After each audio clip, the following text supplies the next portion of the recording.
Okay guys, I'm going to go ahead and do some examples here. I'm in part 1 here that says study the multi-view sketch in figure 3. And I'm going to sketch the left side and the rear of the chair. You have a worksheet that has this figure here. On this, I've already added some construction lines. I'm using what I think is gray to do that. You'll just use very light pencil lines. Grab a ruler, draw whatever you need to kind of help guide you through this. The left side is going to be the mirrored reflection of the right side, because this is very symmetrical. And please note that I'm doing this on the computer with a mouse, and it might be a little bit rough. Okay, so I'm going to draw this side here. If I turn this, rotate it, to see the other side, I'm going to draw the back of the chair first. I'm going to kind of go up and sweep back. Again, this is a rough sketch. And I'm doing it with the computer. I'm not overly satisfied with my work. That would be that. Notice I used my construction line, so I am at the same height.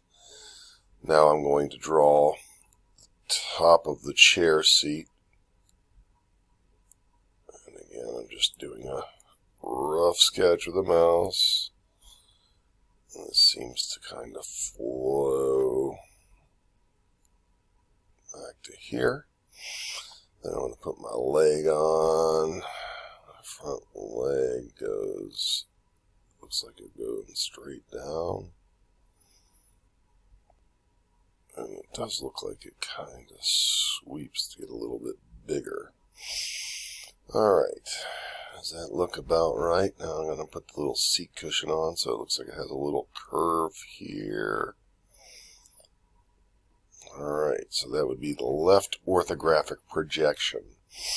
This up here is the isometric. This is the front orthographic projection, the right orthographic projection. The left, so you start to see that it's flat. Okay, now I'm going to do the back. The back, what would I see from behind?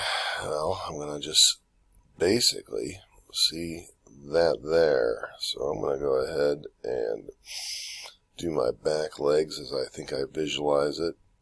So the back legs are going to go from here. I'm going to go up, and it looks like they flare out a little bit. I'm having a little trouble showing that flare. I would like to be a little neater, but this is a little heavy. I'll do my other rear leg. This is tough. Understand this isn't about the art. This is about visualizing the back side. Alright, so I'd have then the bottom of the seat. Okay. Then I'm going to have the cushion. Alright, then I'm going to draw the back of that chair, which does kind of flare out. I'd much rather draw a blocky chair. I don't want to draw a fancy Queen Anne style chair. That's going to go up and over. I have the spreader. So not my finest work. Please appreciate that it's not so much about the artwork. Obviously, I'm using a mouse and a computer program. It's not a very good thing. I'd do better with a stylus. But this is the projections I'm going to see. It helps me see how this unfolds. If I were to take this chair and put it in a glass box that had 6 sides, and then I look perpendicular to the panes of glass, these are the projections I would see. Okay, in this part here, I'm going to do number 2, which is quickly 5 minutes, sketch the orthographic projection, represent the front view of the part. So I'm going to fill this in. The front view of this is looking in this direction. I already have this on my program here, so this one will be very easy because it's very straight line. So I'm going to take a moment and put a couple construction lines in. Again, this for you is light pencil lines, but I'm going to put all the critical things, and this is easy. For you, use a ruler. Way back in the day, we used to use drafting tables, which would help us stay on the X and Y. I'm going to put in every little bit of detail I can in terms of construction lines, and you'll see how this is going to kind of go. Alright, so now I'm going to go ahead and change to my construction lines, or I'm sorry, my object lines, which I'll do in black. This is the lines that actually represent the object. That front, let's see, I'm going to see a solid line on the bottom.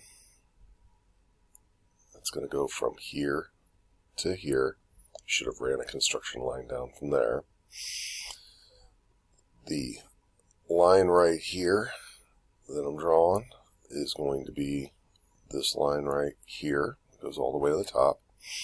Then it comes from there to there. It's going to go right there.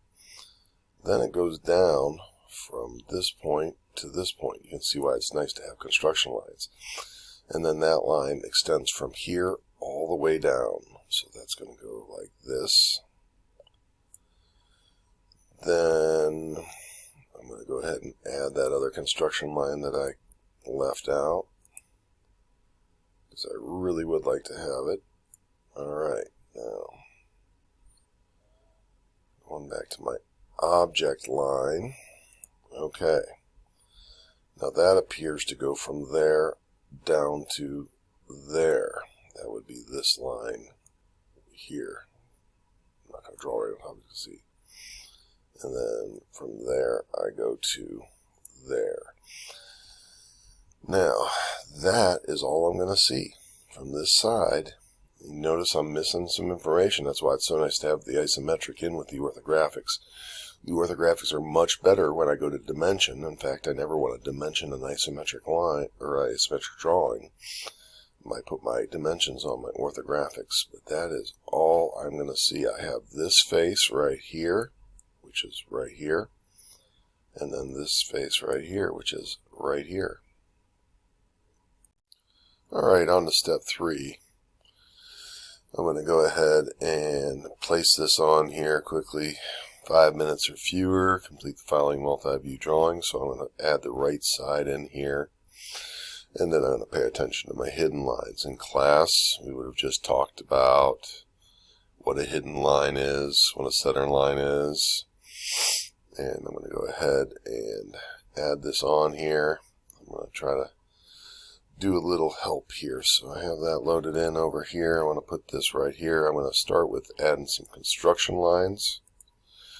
I'm going to go ahead and extend this up like that and like that. I'll mark the sides. I'm going to go ahead and draw construction lines over from this,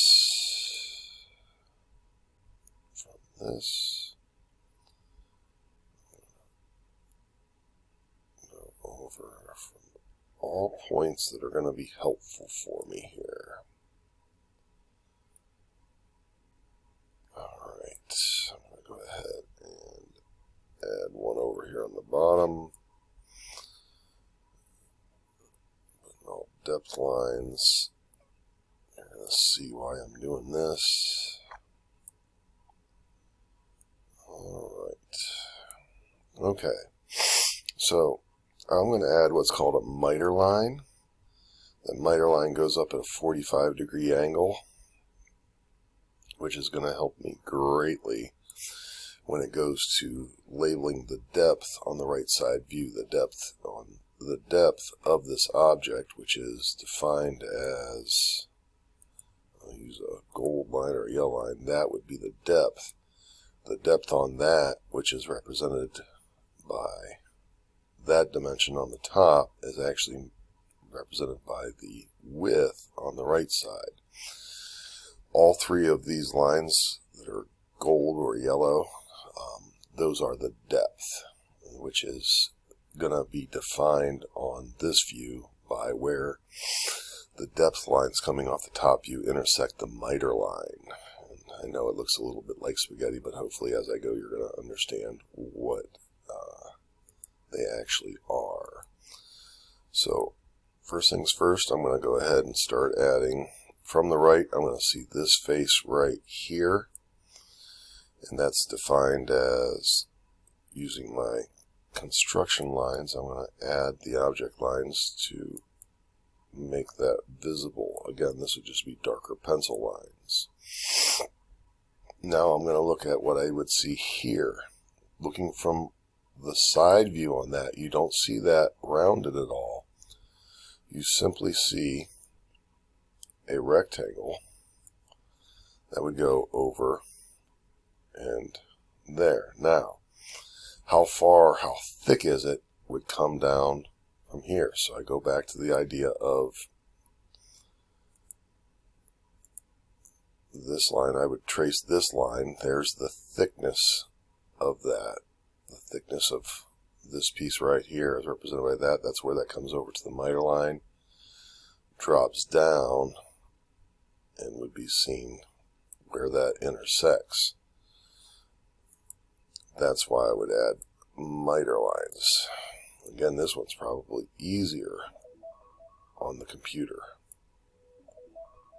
as I have the ability to make straight lines that are fundamentally horizontal and vertical.